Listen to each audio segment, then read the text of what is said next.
Muy bien, aquí estamos, otra vez compartiendo la palabra del Señor. Vamos a continuar con este tema de la gracia del Señor. ¿Ha creado dudas en usted en estos días esto? ¿Cómo es posible que la gracia del Señor sea nuestra?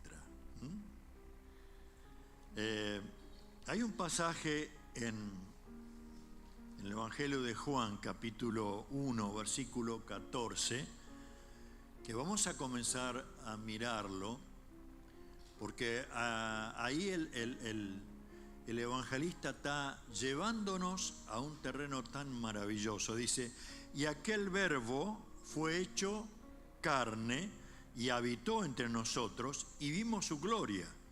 Gloria como la del unigénito del Padre, lleno de gracia y de verdad.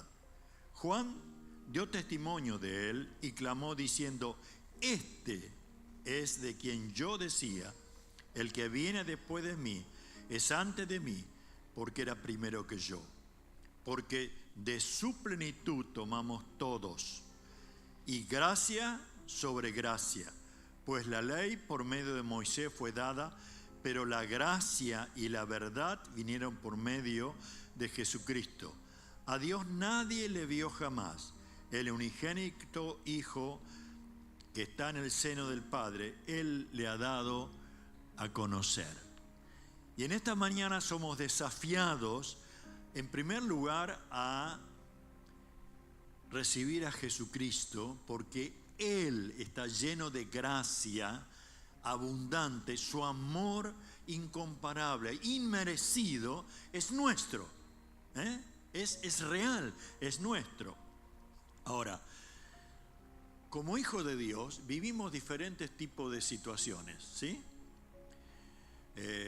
Escuchaba el testimonio de un pastor de hace varios años atrás, de que de pronto su esposa comenzó a sentirse muy mal. Así que empezaron estudios, análisis, y los médicos le dijeron, bueno, tiene cáncer.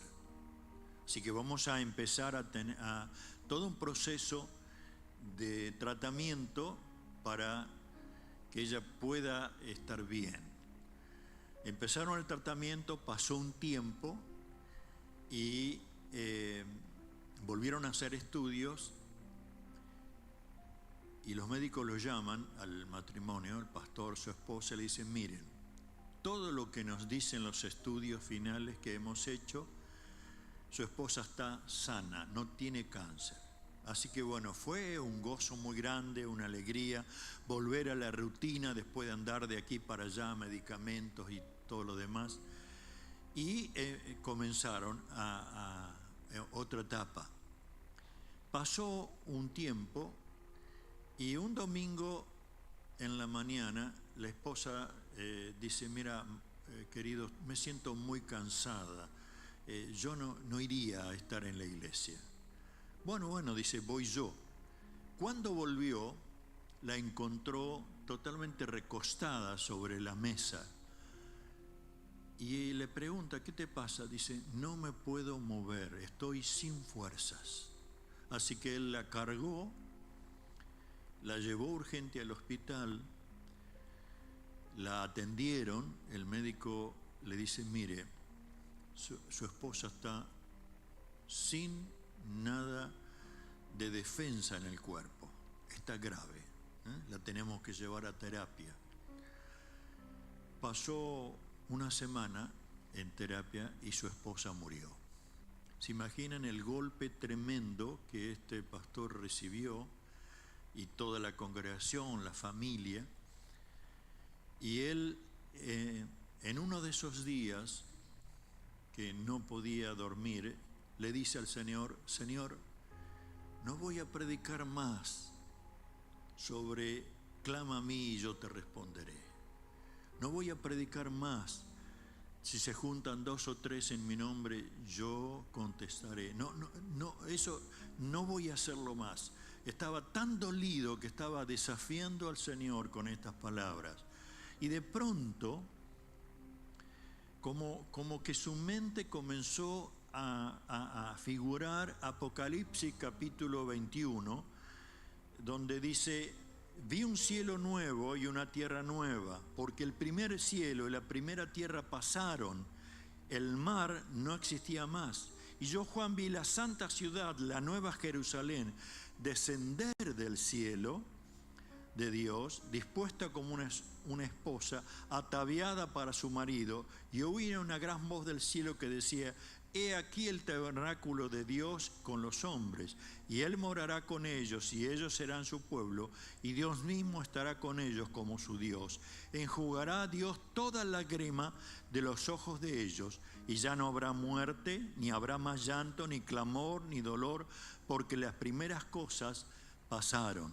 O sea, él percibió en su vida que el Espíritu Santo le estaba mencionando: tu esposa está sana con el Señor.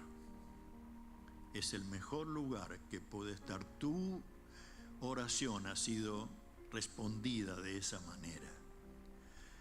Y yo sinceramente me hizo mucho ruido este testimonio, porque indudablemente que cuando nosotros recibimos a Jesucristo, comenzamos a vivir la experiencia de ser hijos de Dios.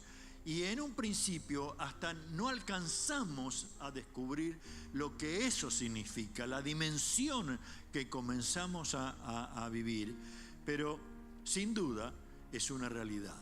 Ahora, en la vida diaria uno ve la realidad que nos toca a cada uno en distinto, pero de pronto hasta otras personas comienzan a ver: ¿cómo? ¿Vos sos hijo de Dios? ¿Qué pasa? ¿Dios no te contesta? ¿No hay algo distinto en vos? Y uno se queda como impresionado, y tienen razón, a veces parecería que Dios no contestara, ¿sí? Ahora, ¿cuántos de ustedes pueden llegar a decir: Dios siempre me contesta? ¿Algunos sí? ¿Saben que hay 3 maneras de que Dios contesta? ¿Sabía eso usted? ¿No? Primero, Dios puede contestarnos: espera, tranquilo, con paciencia, yo estoy a cargo. ¿Sí? La otra contestación puede ser totalmente negativa. Dice: no quiero darte lo que vos me pedís, porque yo tengo algo mucho mejor para darte. O la otra contestación puede ser sí, y en forma instantánea, casi, o a los poquitos días, uno puede ver que Dios contestó lo que nosotros le habíamos pedido. Y uno dice: ¿por qué se maneja así? Porque sus pensamientos no son nuestros pensamientos, porque su visión de todo lo que es cada uno de sus hijos es totalmente distinto. Hay un propósito que Él tiene que llevar adelante, como cantamos hace un momento, porque Él es santo. Amén. Entonces, lo que sí nos lleva a analizarnos, ¿qué cosa? Por un lado, tenemos que ver que nuestra vida esté realmente en sintonía con el Señor, porque es posible que lo que estoy viviendo es resultado de pecado, ¿sí?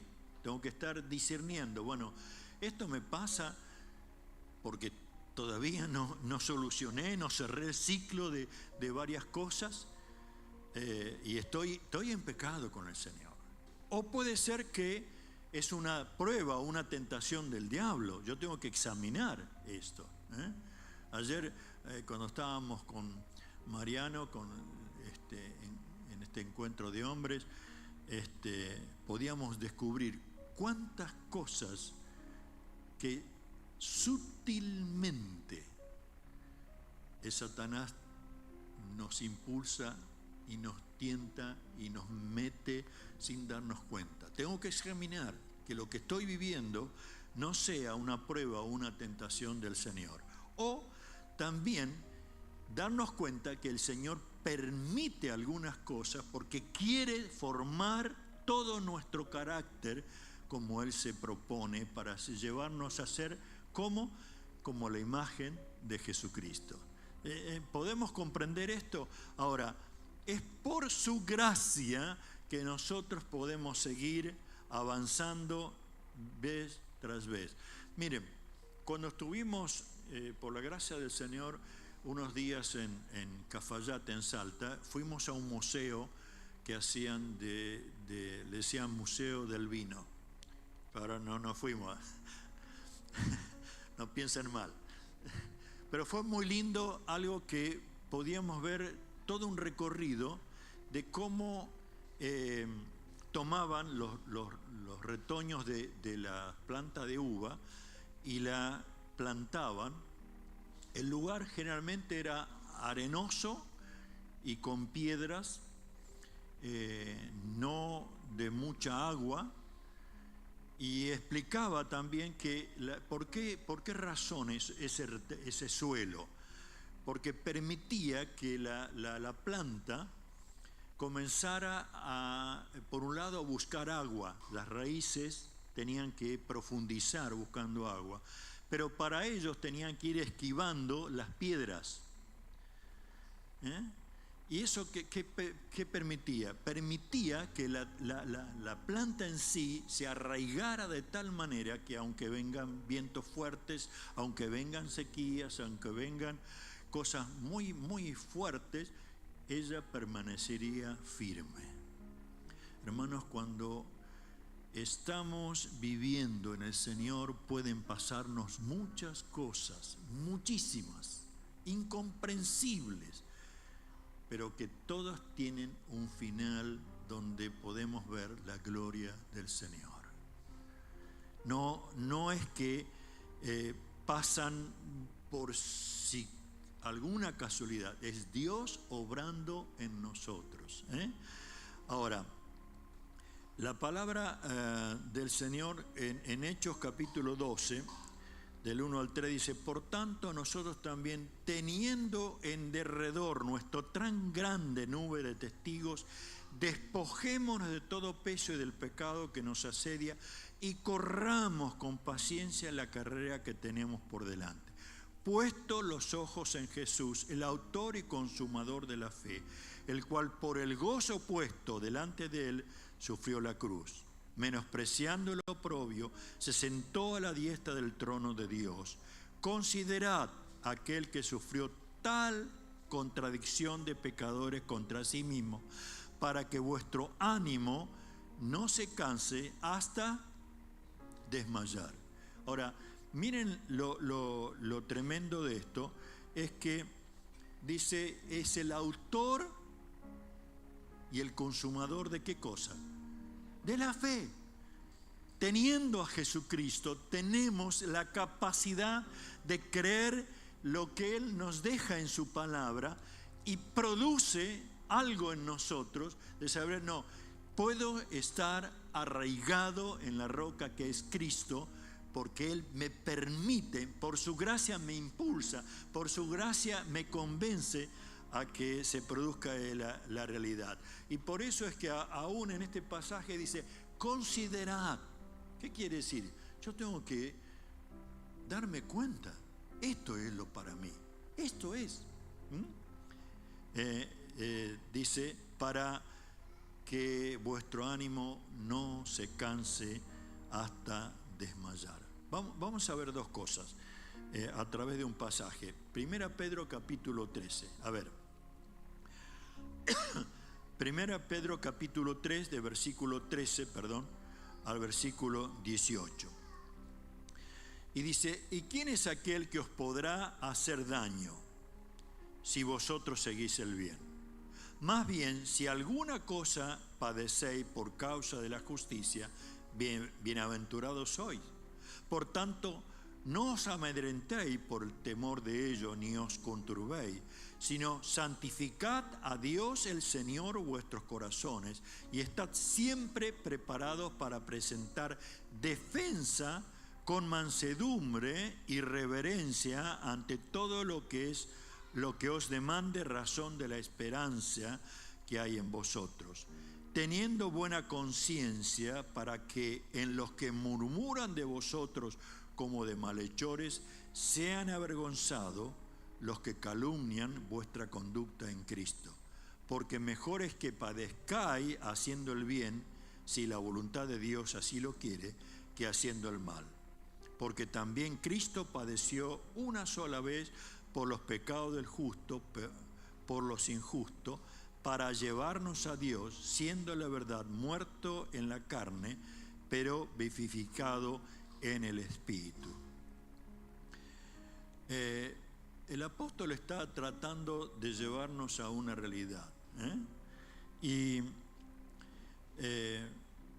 frente a acusaciones, a calumnias, a heridas, a malos tratos, a ofensas, a cuantas otras cosas, dice, bueno, los hijos de Dios no viven esto. Sí, sí que lo vivimos. Ahora, ¿cuál es la reacción?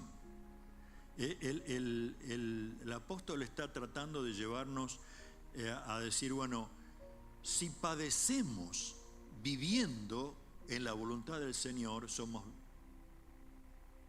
bienaventurados, somos bendecidos. El problema generalmente ocurre cuando de pronto dicen cosas contra nosotros o tratan de acusarnos de algo porque lo hicimos. Ese es el grave problema. Pero aún así, la gracia de Dios sigue buscando la manera de convencernos para seguir adelante.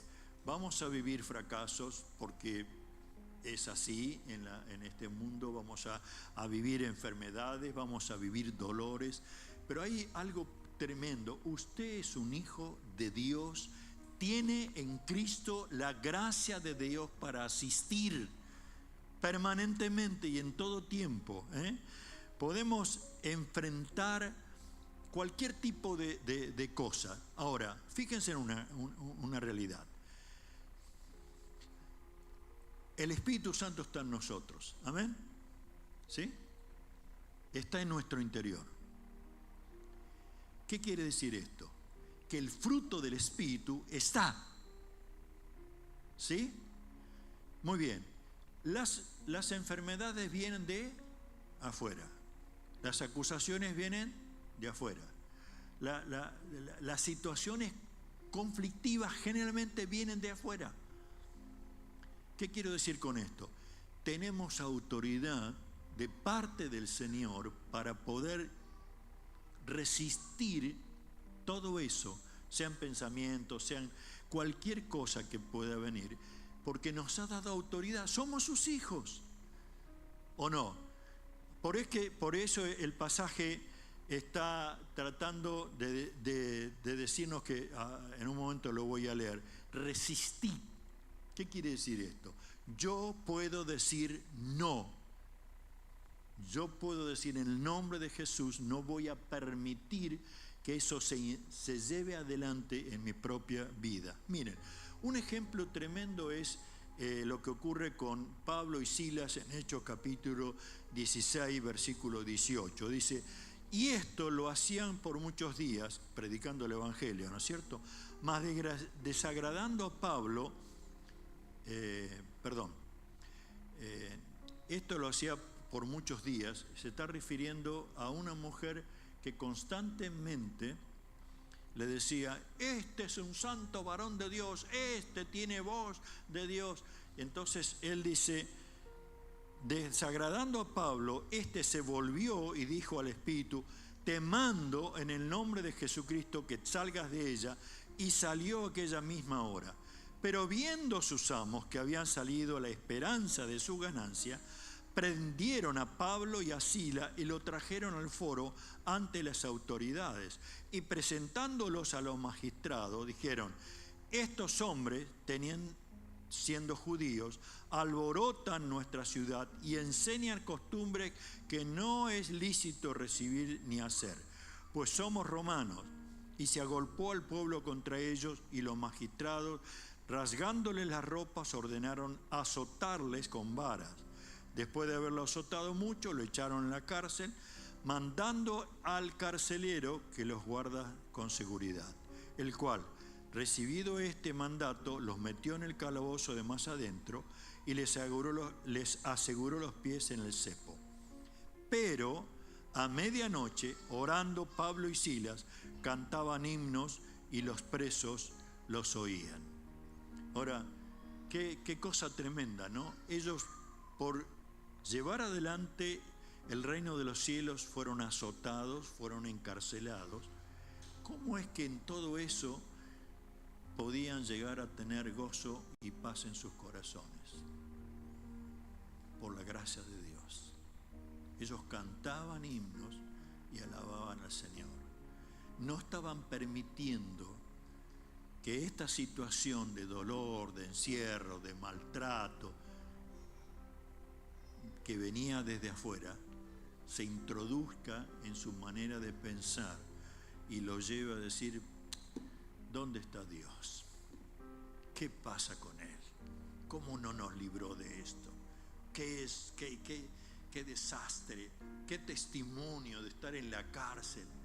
Dios tenía algo mucho mejor: su Espíritu produciendo gozo en sus corazones. ¿Se dan cuenta a lo que quiero llegar?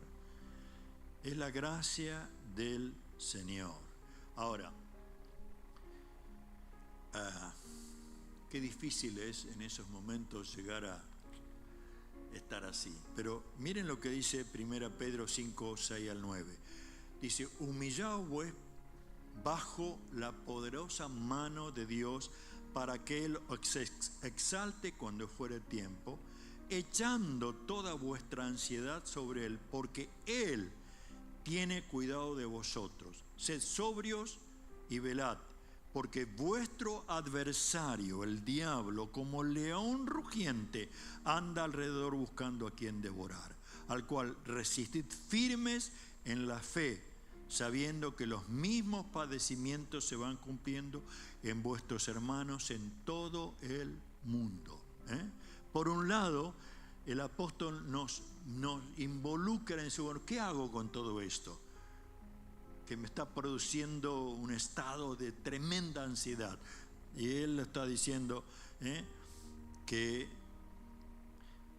tenemos que humillarnos ante el Señor. ¿Saben por qué? Porque la vida cristiana no se puede vivir con nuestro propio esfuerzo. La vida cristiana se vive de estar en permanente contacto con el Señor. No hay otra manera. No es por contagio, no es por conocimiento, no es por tradición. Es por una relación de amor con el Señor. Su gracia nos asiste. Dice, Jesús está lleno de gracia y de verdad. Ahora, el otro punto que vamos a ver. Por ejemplo, la palabra de Dios dice que nuestra vida está en las manos del Señor, ¿sí? Ahora, ¿saben?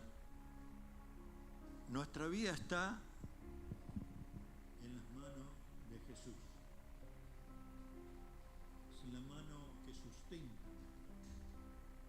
Pero también la mano del Padre Celestial se posa como la mano de protección completa.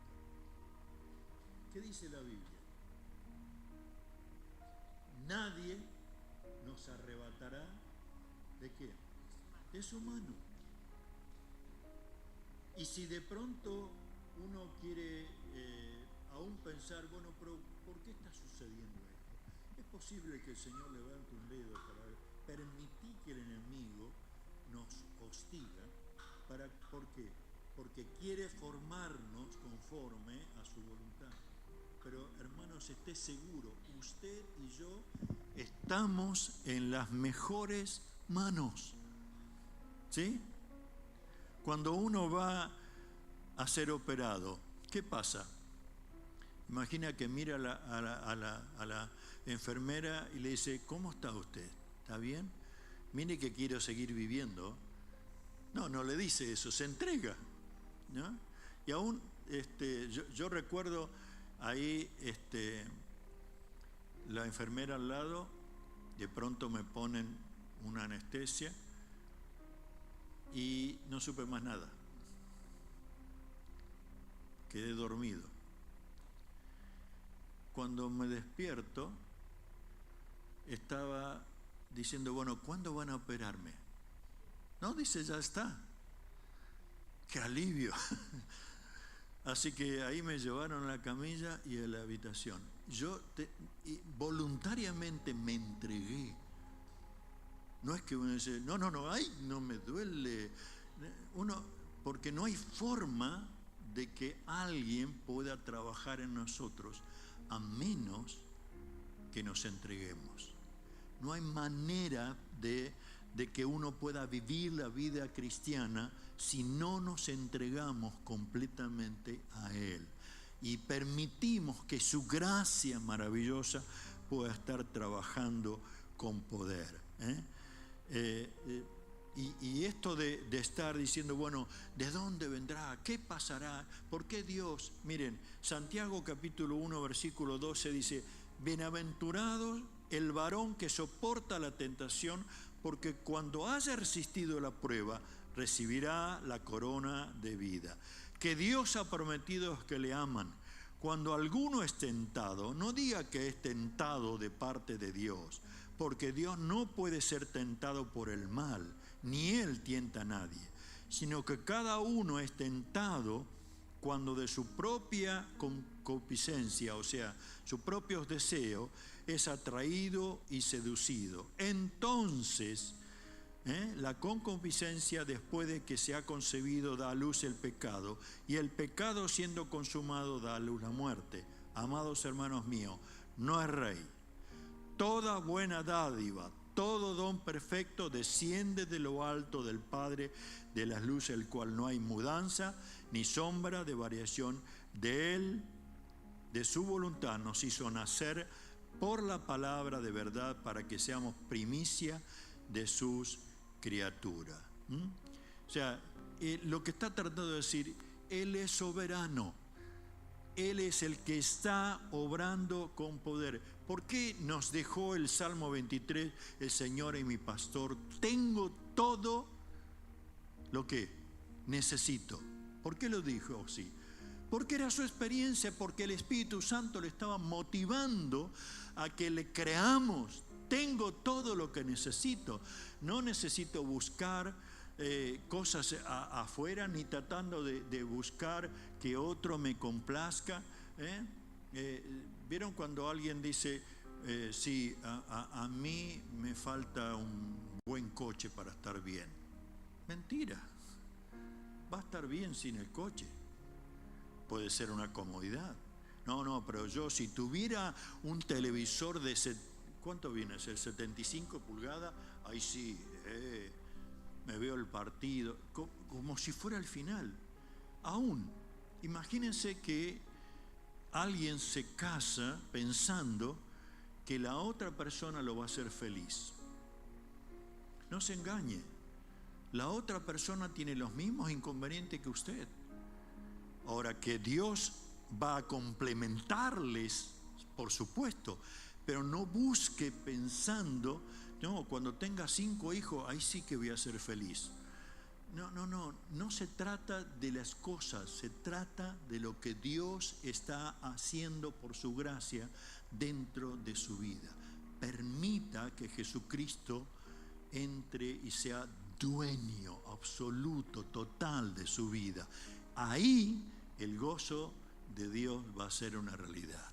Ahí usted va a poder estar descubriendo plenamente al Señor. Mire,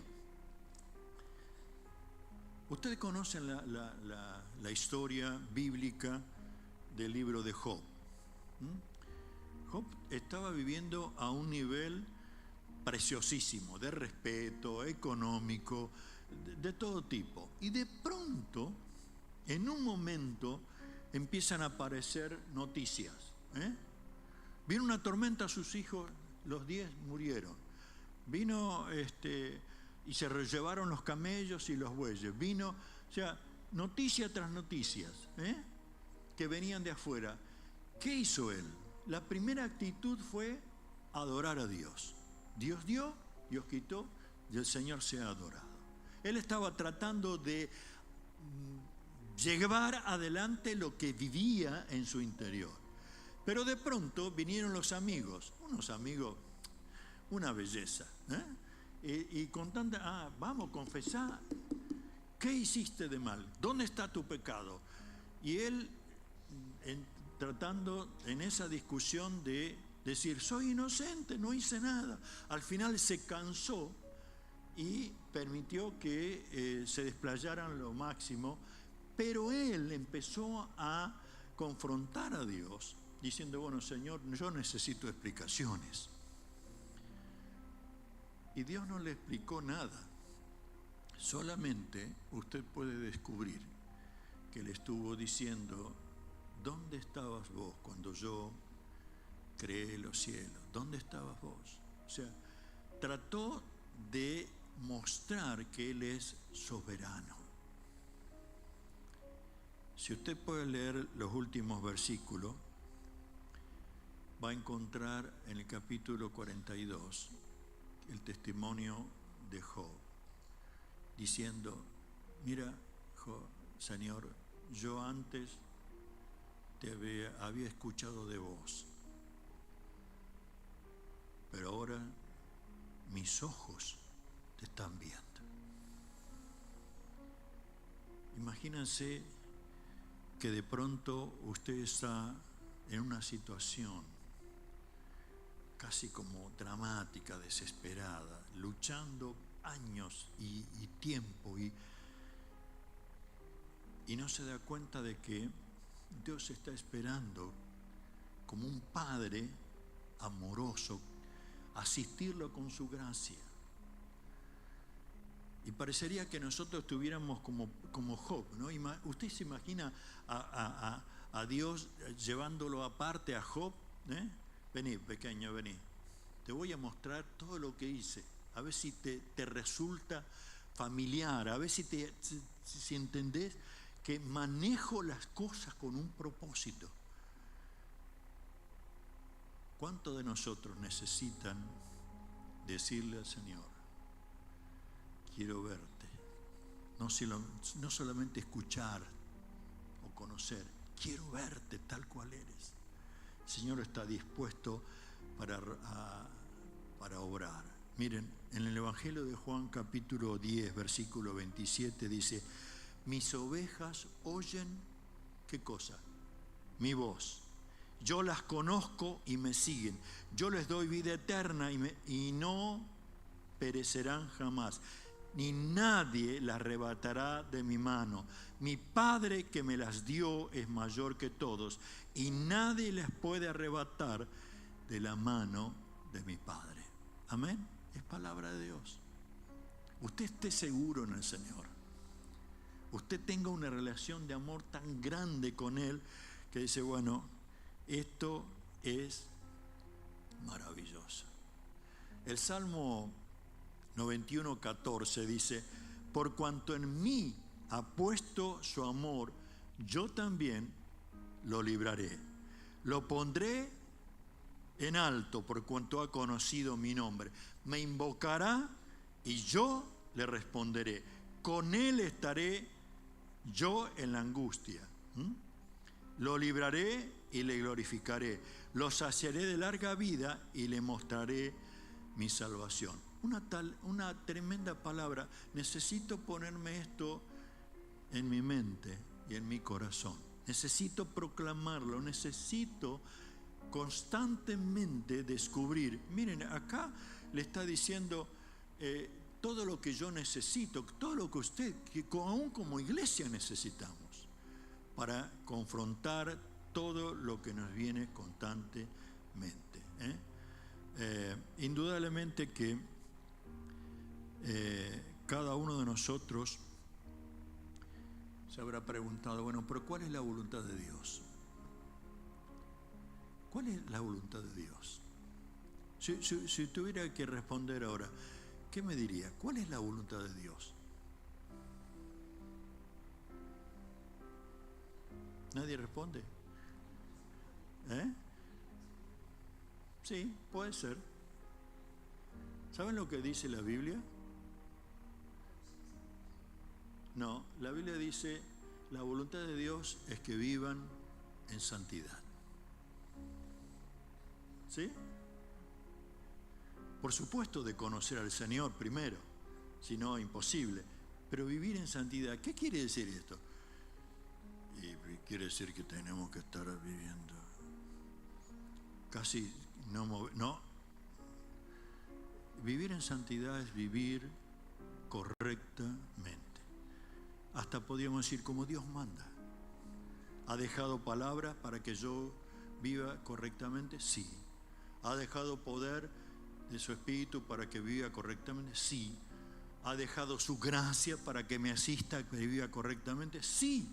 Entonces, ¿qué más queremos? Simplemente estamos diciendo, si somos hijos de Dios, vivamos como hijos de Dios. ¿Saben cuántas personas necesitan vivir como hijos de Dios? Muchísimas. Mira, a mí me bendijo mucho cuando los otros días Mabel y Miriam fueron a visitar se me escapó el nombre, Irene, ¿no? Y de pronto apareció una amiga de Irene. Y ellas pudieron compartir el Evangelio y oraron para que esta señora recibiera a Jesucristo. Amén. Qué gozo tremendo. Uno dice, bueno, claro, pero ellas son porque no. Cada uno de nosotros puede vivir esa experiencia de dar a conocer a Jesucristo, porque hay muchísimas personas que están necesitando que alguien les hable del Señor. Muchísimas. Y no es que tengo que estar buscando, sino simplemente permitiendo que su gracia me vaya indicando cada día lo que debo realizar. Quiero terminar leyendo un pasaje de 1 Juan capítulo 3, versículo 2.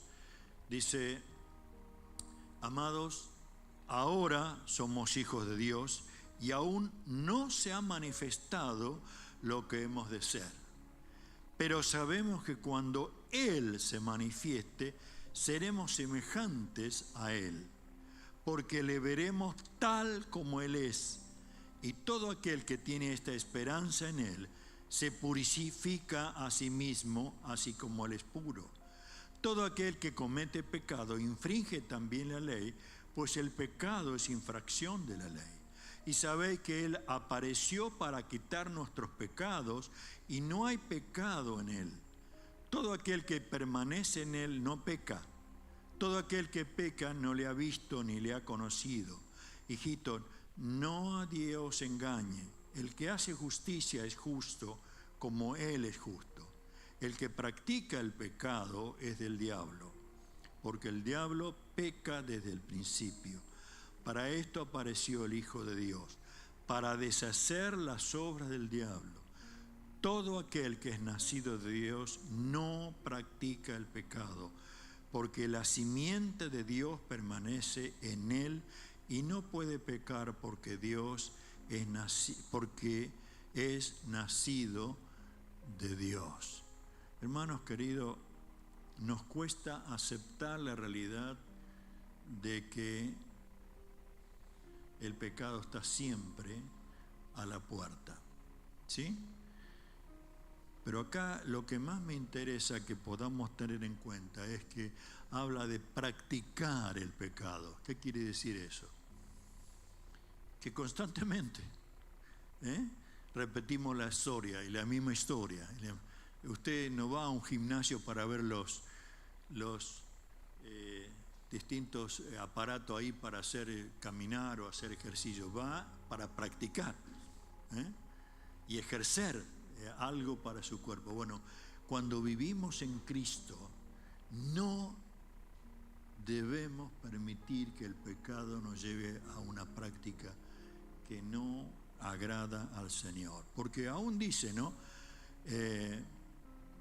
Para esto apareció el Hijo de Dios, para deshacer las obras del diablo. Su gracia es con nosotros.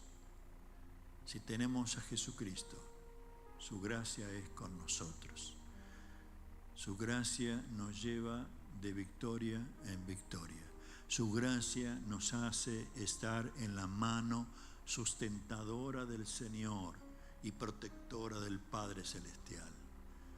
Creo que debemos abrir nuestra vida a Él, tal cual somos, sin ocultar nada, sino decir: Señor, aquí estamos, llévanos, guíanos, háblanos, permite que ante la turbulencia que estemos viviendo, podamos ver que tú estás con nosotros siempre. Amén. Vamos a terminar orando esta mañana. Padre, te queremos dar gracias. Oh Dios, gracias por tu gran amor. ¿A quién iremos, como decían tus discípulos, si tú tienes palabras de vida? En el nombre de Jesús queremos rechazar todo aquello que está queriendo alejarnos de ti, desanimarnos, porque tú nos llevas a esta realidad. Necesitamos poner nuestros ojos para poder seguir en esta vida en Jesucristo, el autor y consumador de la fe. Padre, en el nombre de Jesús, te ruego que tú estés abriendo nuestros ojos para verte. Revélate a cada uno, Señor, en la situación que esté viviendo. Padre, en el nombre de Jesús estamos rogando, clamando a ti para que tú estés obrando sanidad en tantos hermanos que están viviendo esa experiencia en este tremendo momento. Padre, en el nombre de Jesús, obra sanidad, obra sanidad. Pero en medio nuestro aún queremos ser libres de todo aquello que está obstaculizando el gozo que está puesto en nuestro corazón. Padre, gracias por tu Espíritu Santo. Gracias porque en ti creemos y queremos depender plenamente de ti. Oramos, Padre, en el nombre de Jesucristo.